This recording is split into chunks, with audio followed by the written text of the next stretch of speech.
De volta com o De Primeira no canal UOL e também no seu YouTube para falar de uma notícia de hoje, hein? Julgamento hoje no STJD e o STJD, o tribunal, suspendeu Ramon Abate Abel e o VAR Hilbert Estevam da Silva, que foram os árbitros do Choque Rei, do polêmico Choque Rei, por 40 dias cada um. Artigo 259 do Código Brasileiro de Justiça Desportiva, por deixar de cumprir as regras da modalidade. Igor Siqueira, seja bem-vindo, meu amigo. Conta pra gente essa história, uma decisão, no mínimo, rara aí do STJD. Boa tarde, Luísa, PVC, Musete, amigos do canal UOL. É raro, mas não dá para dizer que nunca aconteceu, né? No ano passado, já vou antecipando aqui essa discussão, teve, para quem vai lembrar, a suspensão do também árbitro FIFA, Paulo César Zanovelli, por conta de um equívoco que ele teve no jogo Fluminense-São Paulo, também pelo Campeonato Brasileiro. Enfim, teve uma interpretação de que ele se equivocou no lance, que gerou um gol do Fluminense e tal, e ele tomou, ao final das contas, né, depois do julgamento no pleno, ou seja, em segunda instância, 30 dias de suspensão. Agora, o Ramon Abate Abel e o Hilbert entraram nessa primeira, vamos dizer assim, nessa leva aí de árbitros que foram denunciados recentemente. Tem mais gente que foi denunciada e mais julgamentos virão dentro desse mesmo enquadramento, no artigo que trata dessa questão de deixar de cumprir as regras do esporte, né, da modalidade, do futebol nesse caso. Então, o Ramon Abate Abel, que já tinha passado um tempo afastado por parte da CBF, agora também ganha uma punição no STJD. E, obviamente, que o advogado dele já avisou, né, conversando com a gente lá no tribunal depois, que vai ter um recurso, uma tentativa aí de efeito suspensivo para essa punição.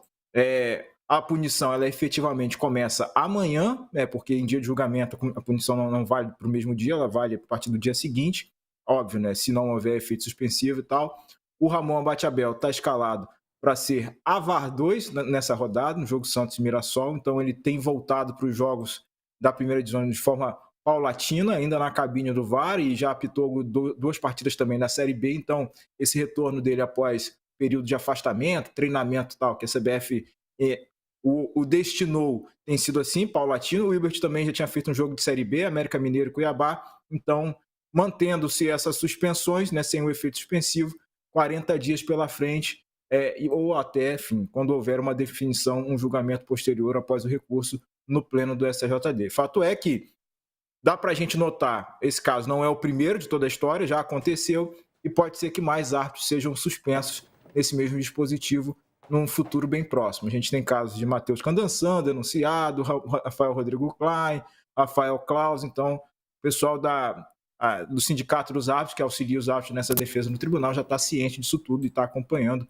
para fazer devidamente a defesa desses árbitros no STJD. A gente tem a declaração de um dos auditores aí do STJD, um dos que votaram por essa decisão. A gente tem a arte dele com a declaração? Vamos colocar aí no ar. Temos? Cri. Ai, ai. O auditor Luiz Gabriel Batista Neves, relator do caso, ele disse o seguinte: nós temos que respeitar as decisões de campo. Não cabe à Justiça Desportiva revisar as decisões da arbitragem. Mas os erros não são de interpretação. Esse trecho me pega. Não são de interpretação, são erros escandalosos. O pênalti não marcado é que não permite interpretação alguma. Escancaradamente, era um lance de pênalti e o VAR deveria intervir. Também, assim como a entrada do Andréas e a cotovelada do Gomes. Não interferir na decisão de campo não se confunde com não poder punir os árbitros. São erros gravíssimos. Não dá para compreender porque o VAR não interveio nesses lances. Foram essas as palavras do auditor Luiz Gabriel Batista Neves, que foi o relator do caso. PVC. Vamos lá. Eu acho que essa frase que te pega, que não são erros de interpretação, de fato, a própria Comissão de Arbitragem da CBF entendeu que o erro do Ramon Abate Abel, no pênalti do Alan no Tapia, que foi pênalti, a Comissão de Arbitragem entendeu que não havia outra interpretação. Eu também acho que não havia outra interpretação, mas eu também acho que ele não agiu de má fé. Então, ele pode ter interpretado de outra maneira. Ele poderia ter interpretado, por exemplo... Mas quando você coloca que não são erros de interpretação, o que isso quer dizer? Vou chegar lá. Tá. Porque, por exemplo, uma coisa que é mais ou menos clara com todo mundo que falou, digamos que o Alan tivesse escorregado 2 segundos antes, 1 segundo antes. o Tapia teria se chocado com o Alan. E não foi isso que aconteceu. Foi o Alan que se chocou com o Tapia, então foi pênalti. Mas na mesma circunstância, com uma fração de segundo antes, o Tapia poderia ter tropeçado no Alan, que já estava caído. Então, tem uma margem a uma interpretação. Quando você diz, para chegar na tua pergunta, foi pênalti, tá? Foi pênalti, Sim. o erro foi grosseiro, foi grotesco, tudo mais. Interferiu no resultado do jogo. Tudo isso. Tudo isso. Já falamos isso aqui muitas vezes. Só ponto parágrafo. Quando você fala não há margem de interpretação, nós vamos voltar para o que o Igor estava falando do Paulo César Zanovelli do ano passado, né? Paulo César Zanovelli foi acusado de ter cometido um erro de direito.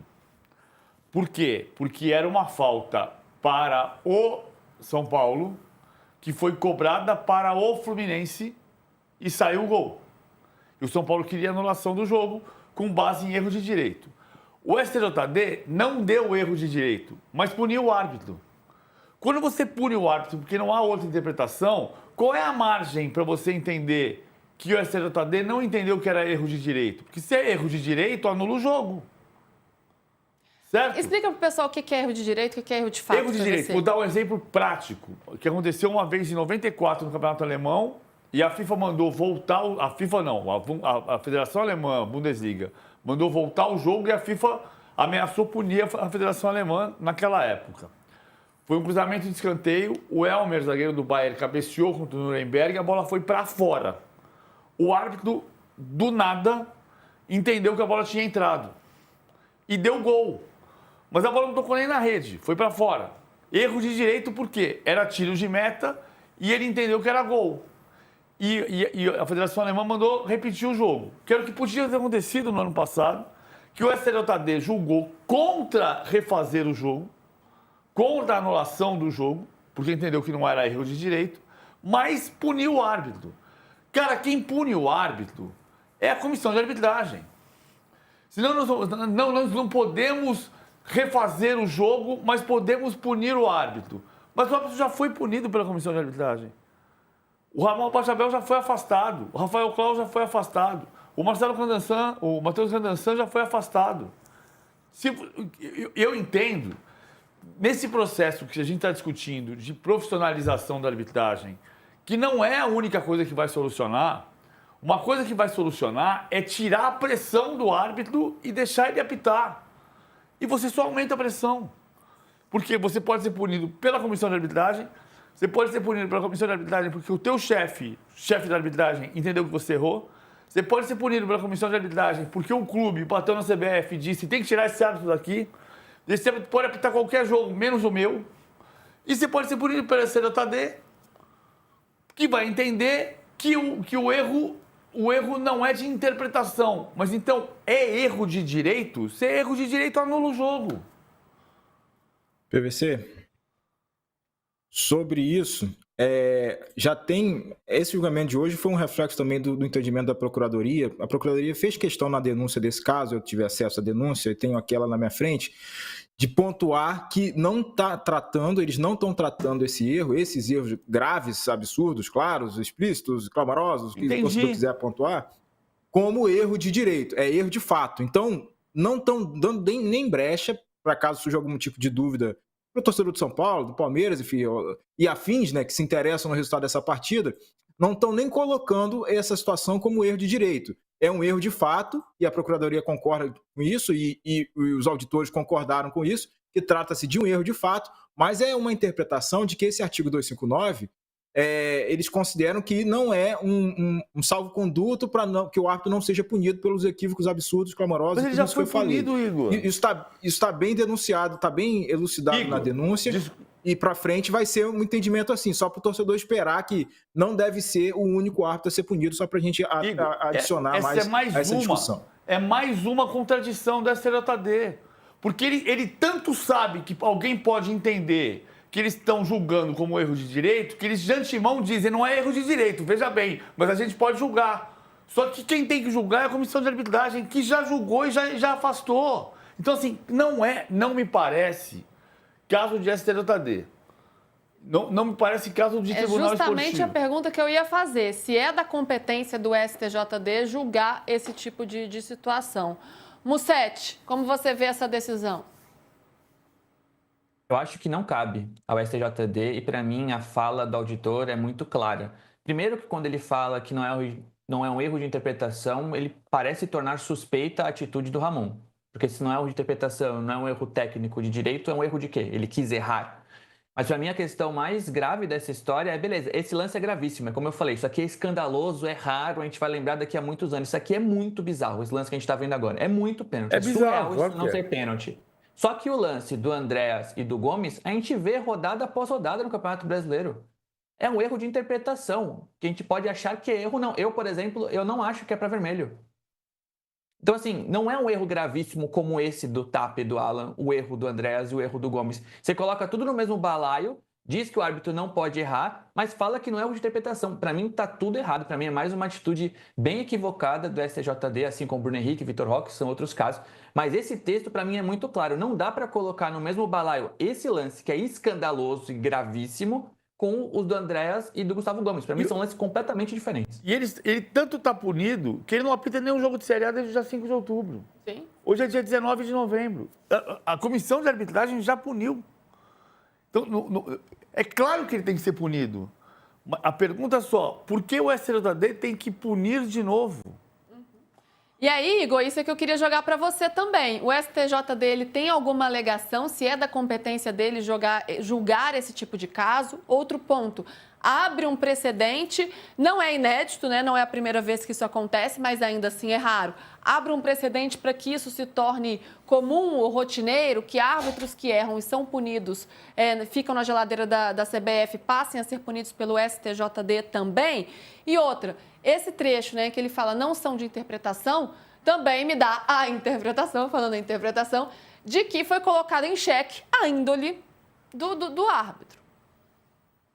Vamos lá, por partes. Já esqueci a primeira, mas vou tentar abarcar tudo. Também, a apresentadora vem confunde sua cabeça toda, né? Joga 3, meu Deus do céu. Se organiza, mulher. Igual a gente nas coletivas de imprensa do Ancelotti da vida. Joga 3 perguntas, uma só. Mas calma aí, vamos lá. Deixa eu puxar o fio aqui, que eu acho que eu vou abraçar tudo, todas as dúvidas foram colocadas. Vamos lá. Primeiro sobre a dosimetria da pena, que chama o tamanho da punição, né? Por que foram 40 dias, né? Na argumentação do auditor, desse mesmo auditor... É porque ele vai responder o que eu não... Eu fiz 3 perguntas, ele está respondendo uma quarta. Tô puxando o fio aqui para emendar essa questão toda. Perfeito. Qual foi a conta?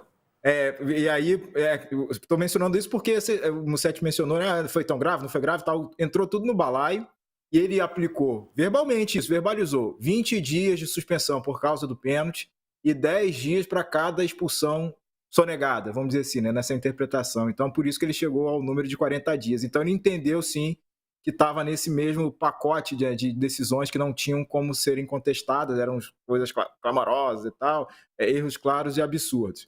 Vamos lá. Aí, o que vem a seguir, né? Jurisprudência. A decisão do tribunal de hoje, ela não inicia a jurisprudência e o entendimento sobre esse caso, porque já teve, como eu falei, né, no ano passado, essa situação Isso eu estou falando dentro dessa composição atual, do questão do Zanovelli. O que está mais claro é o que eu mencionei, o PVC ressaltou, esse cuidado de a Procuradoria, do ponto de partida, já afastar qualquer brecha nessa linha argumentativa de que isso se trata de algo passível de pedido de anulação de partida. Então, eles já estão partindo, como eu expliquei, não é para pedir anulação de partida, senhoras e senhores. Estamos aqui julgando o árbitro porque entendemos que podemos sim enquadrar os caras ou as caras, né, dependendo aí da situação, se for a Edna, no caso, eventualmente. Enfim, a gente tem árbitros do quadro feminino também que podem eventualmente estar sujeitos a isso, mas nesse caso estamos falando de árbitros homens.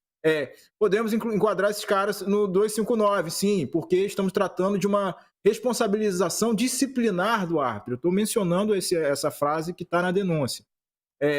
Não necessariamente colocá-los como má-fé e tal. Essas decisões, então, como você perguntou, se foi colocado em xeque, em nenhum momento foi colocado em xeque a índole, idoneidade ou conduta, se está corrupto, se não se foi roubado, se não foi, nada relativo ao Ramon Abachaebel do aspecto ético e moral. Foi uma análise técnica, uma decisão que entende-se, então, segundo esses auditores hoje que julgaram, de novo, por unanimidade na segunda comissão disciplinar, que houve um erro técnico, e esse erro técnico de não cumprir as regras da modalidade, ele é passível, sim, na visão deles, uma infração disciplinar. O advogado...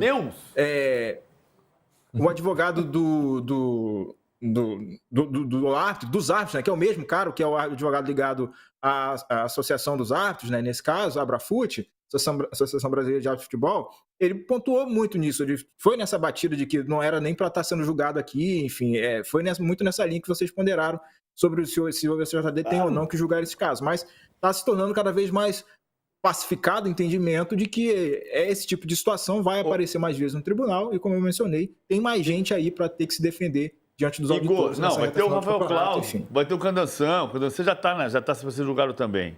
Então, é bom Rafael até... Rodrigo Klein. É, Rafael Rodrigo Klein. É bom, até bom dizer isso, porque senão vai falar assim, é do jogo Palmeiras e São Paulo. Nós estamos discutindo a questão da arbitragem. A arbitragem tem que ter um poder técnico separado da CBF, que é o que o Rodrigo Sintra foi fazer na Inglaterra. Ele foi lá ver como é que funciona o VAR na Inglaterra, como é que funciona a comissão de arbitragem na Inglaterra, que é separada da Premier League, é um órgão criado pela Premier League, mas independente da Premier League. A sentença fala a palavra técnica, que você citou aqui, Igor, a sentença... As sentenças não são por escritos, né? Eles foram conversando. Agora eu não vou lembrar se em algum momento apareceu ou não, mas o resumo da ópera, eu estava na sessão hoje, foi esse. A gente está julgando aqui decisões, mesmo afastando a situação de má-fé e tal, e a responsabilização dos árbitros por esses erros clamorosos, não queremos reinterpretar, não queremos mudar a decisão de campo, né? Fazem esse entendo inicial. Não estamos julgando a decisão de campo, mas entendemos que, por haver um erro grave, absurdo, vou puxar algumas outras palavras aqui, né? Não estou interpretando o lance do próprio auditor que eu mencionei do relator do caso. Eu não estou não interferir nas decisões de campo não se confunde com imunidade disciplinar. Esse, então, foi o entendimento. Só que assim, olha só, quando você fala em absurdo, você já está adjetivando, você já está qualificando. Então, o que eu estou querendo dizer é o seguinte, do ponto de vista do conceito, não é do Rafael Rodrigo Klein, ou se é do Ramon Abate Abel, que quem apelidou de Ajuda Abel fui eu, no dia do fim de papo. Diz um amigo meu, se só vê as pingas que eu tomo, os tomos que eu levo, ninguém vê. Os tomos que eu levo, ninguém vê. Quem falou primeiro Ramon Ajuda Abel, acho que fui eu no fim de papo naquele dia, nesse dia de Palmeiras e São Paulo. Mas assim, isso aqui é a parte. Quando você discute a questão técnica, ou você qualifica de erro absurdo, você já está entrando na seara do técnico do árbitro, que é a comissão de arbitragem, que precisa ser muito profundamente resolvida. Então, não vamos resolver a questão do Ramon Abate Abel, Ramon Ajuda Abel, Rafael Rodrigo Klein. Se você qualifica, se o tribunal qualifica, ele está entrando numa esfera técnica. É como se você dissesse, então, que eu tenho que punir o David, né? Lembra quando a gente criou a tal da escala David. Da escala David, de gol perdido? Vamos punir o David porque é um erro absurdamente perdido. Tecnicamente, ele não pode desperdiçar um gol daquele tipo. Não usou as regras do futebol. Não usou as regras do futebol, do centroavante. Claro que tem aqui uma hipérbole. Sim, né? E uma ironia claro que também. Tem aqui uma hipérbole. Mas o técnico do árbitro é a comissão de arbitragem. Então, quem tem que corrigir o erro técnico absurdo é a comissão de arbitragem. Temos um problema? Claro que temos. Mas é o tribunal que tem que avaliar isso. Então, acho que tem um extrapolar de poder. Passa do ponto. E eu estou falando isso também porque eu conversei com o Andrei Camp, conversei com advogados do esporte que também entendem isso. E aí nós vamos entrar de novo naquela esfera de vários casos recentes. Não existe no direito a verdade absoluta. Eu não estou querendo ter aqui a verdade absoluta. Só acho que ninguém vai dizer também que é um pensamento estúpido que eu estou tendo aqui. Eu estou dizendo que, do meu ponto de vista, a correção da arbitragem tem que se dar com punição pela comissão de arbitragem, que puniu o Ramon Abate Abel a tal ponto que ele não apita a Série A desde o dia 5 de outubro. Certo.